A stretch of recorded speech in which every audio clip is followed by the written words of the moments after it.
So anyway, they wanted to hold me back after first grade and second grade, and then they insisted after third grade. And I tested as having made no progress academically in that time, even though, at home I was reading, full-length novels, but I couldn't do it on the test. So I was pretty upset. I was a pretty angry kid. There's a lot of stuff going on in my life, and with the chaos of the counterculture and getting in lots of fights. I started martial arts when I was 6 years old, so that was part of the story too. But there's this man who moved in when I was 8, and he started babysitting me first, and then he became very attached to me, and he was a hairdresser, so he happened to have his days free. So my mom was trying to homeschool me, but she ended up having lots of work conflicts.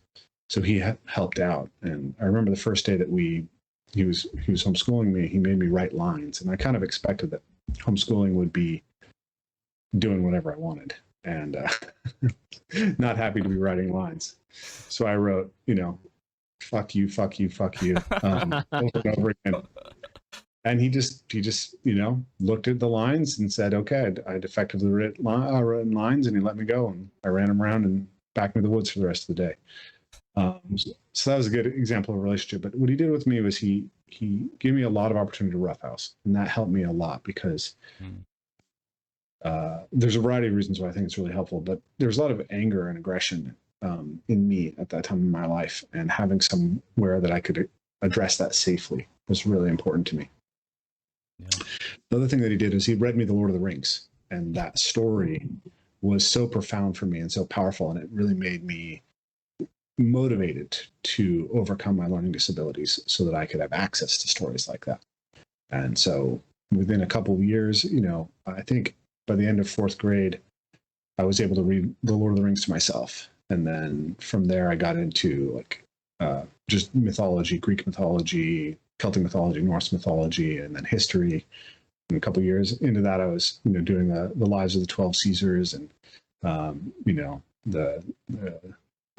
the Gallic War by Julius Caesar and all that. And then started reading all the local anthropology and all that kind of stuff. So it was a combination of really finding the literature that spoke to me and giving me an outlet through rough and tumble play and through lots of access to time in nature. We only homeschooled for about 2 hours a day.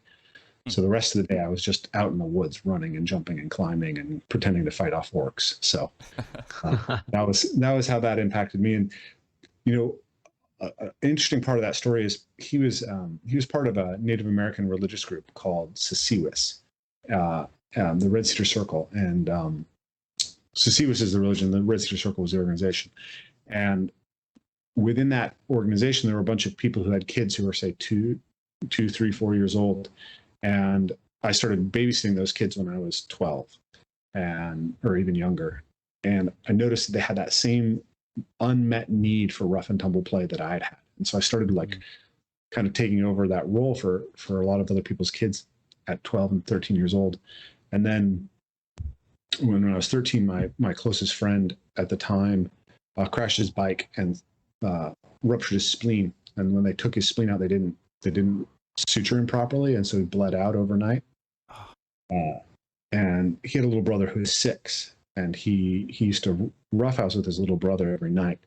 And after a few months after Surf passed away, his mom called me and asked me to basically play the role of surrogate older brother and come down a couple nights a week and just roughhouse with her son.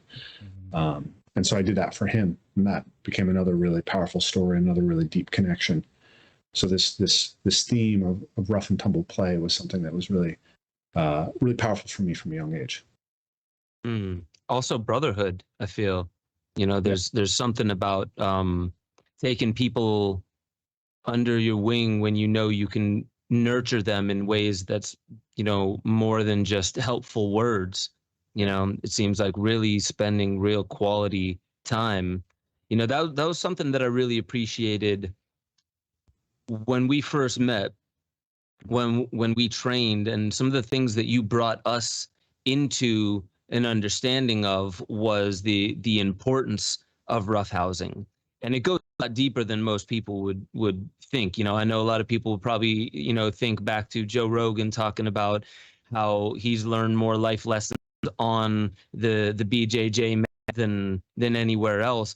But I haven't heard anyone, to be perfectly honest, go as deep as you is really explaining like why is it important on many different levels of the human roughhouse. I would really love to hear that, because it seems like this guy who took you under his wing and how you took this kid under your wing, and I would imagine that like worked wonders for this child. You know, somebody who just lost an older brother, to have somebody fill in that space that actually cares, that wishes to, you know, not replace, but, you know, really show that this is what community does. And, you know, community isn't just about saying hi and being a neighbor, borrowing sugar whenever it's convenient, but, you know, actually sharing that kind of quality time. So I would love for you to explain, like, what do you find is the importance of roughhousing? Because I remember, what did you call it? Sacred roughhousing? Was it there was a term you gave for it, something about roughhousing? I don't remember. It's been a while. Okay. But I can talk a little bit. I talk a lot about rough and tumble play, but you know, I've done a fair amount of research on it experientially, right? Just working with people, and then, you know, there's a lot of stories that are important in my own life about it. But then I've also gone in and done the sort of the evolutionary research on it and the play research on how it shows up. So I think I'll start with the evolutionary story, which is, I think we can kind of trace the origins of rough and tumble play back to really the origins of social animals, or even the most barest level of social aspects. So the fundamental problem when you have is, the first fundamental problem, I think, was how do we kind of organize ourselves in space when we're a group of animals, and we're going to compete over who has access to the best resources and potentially, you know, the best mates and stuff like that's going to be downstream of that. So you can think about like crustaceans, lobsters, right? Animals like this. And we, you know, animals develop weaponry and the capacity to kill prey animals. But you'll see over and over again that there's a type of non-lethal combat that becomes how dominance disputes are dealt with within different animal species. And you'll see that's actually really, there's really like fundamental ways that you see it all over the world. So Jaak Panksepp is a really amazing neuroscientist who studied play. He's famous for discovering that rats actually laugh if you tickle them. So you can't hear it because it's hypersonic. But when he had these little baby rats, and they don't do well unless they get some sort of comfort like their mothers would.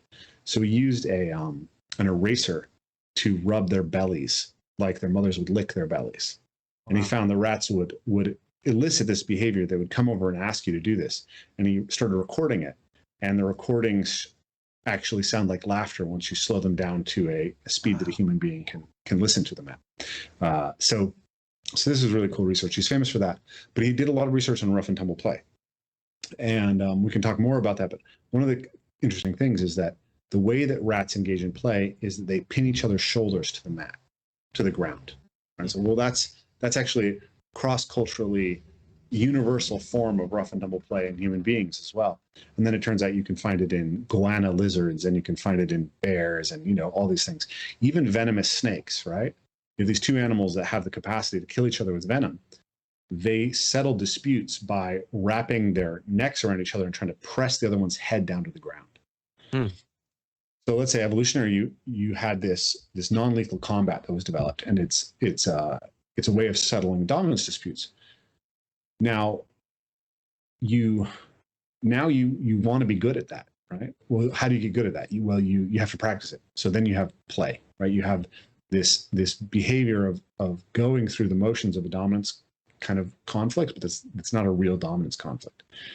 And so that's probably how play developed. And Jaak Panksepp, he did the work on the rats that I was talking about. He found there's a specific neural reward circuitry that's associated with rough and tumble play.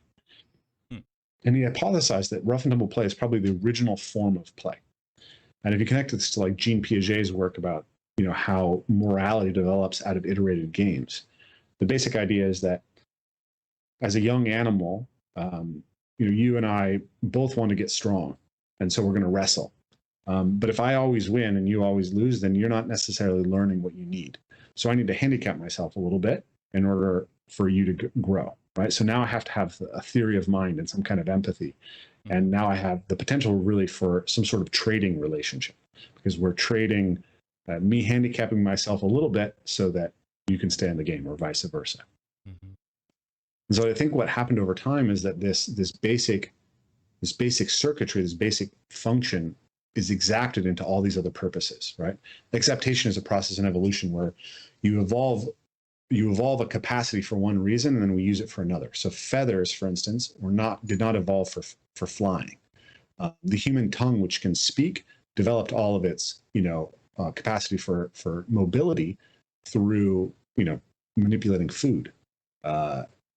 Your shoulder that can swing all the way overhand. This is because of swinging through trees. So brachiating apes are the only animals that have shoulders like this, but then that pre-adapts us to the ability to throw, and so we've exapted that ability to throw. So I think we exapted this dominance conflict as a way of building emotional bonds in between animals, and of teaching an animal to be strong, right? So what we find is that Jordan Peterson did a paper on the regulation of aggression in young humans, and what they found is that when you look at the most antisocial children, right, they're the most likely to hit and steal and bite and throw things. That the number one thing that helps them regulate their behavior and learn to essentially mix socially is access to rough and tumble play. The idea is that rough and tumble play is highly motivating. Kids really, really want to engage in it. And in order to engage in it, you have to be a good enough play partner that someone else will engage with you. And so you have this incredibly strong incentive system to develop empathy. So I think that fundamentally we have this system that's maybe 400, 500, 600 million years old of engaging in these kind of mock battles that ends up being becoming this huge part of how we start like iterating out basic social intelligence, emotions, empathy, and the ability to work well with others. And in fact, even sexuality, there's research on rats that shows that young male rats who are denied access to rough and tumble play can't effectively engage in courtship behavior when they're exposed to female rats as adults. And as a culture, obviously, we're in this place where we've essentially, we've suppressed rough and tumble play. There's a lot of suppression of rough and tumble play, let's say. And I think that it's extremely damaging to children in their ability to learn to handle conflict, their ability to learn to actually empathize effectively and realistically, and in their ability to handle, actual dominance disputes and conflicts and, negative emotions and, even sexual relationships, which, are not doing so well in this country. Make sure y'all head over to benjosephstewart.com, become a member. You'll have access to the growing library of deeper dives where I talk about all the stuff that I really can't talk about on YouTube. Make sure you get involved in the Discord chat. That's where a lot of the conversation is happening, talking about new theories, being able to interweave into the greater conversation that is how we awaken infinity. That's our highest potential. And I just want to remind you, you are the most powerful technology ever known to creation. Wield it like an artist with a conscience.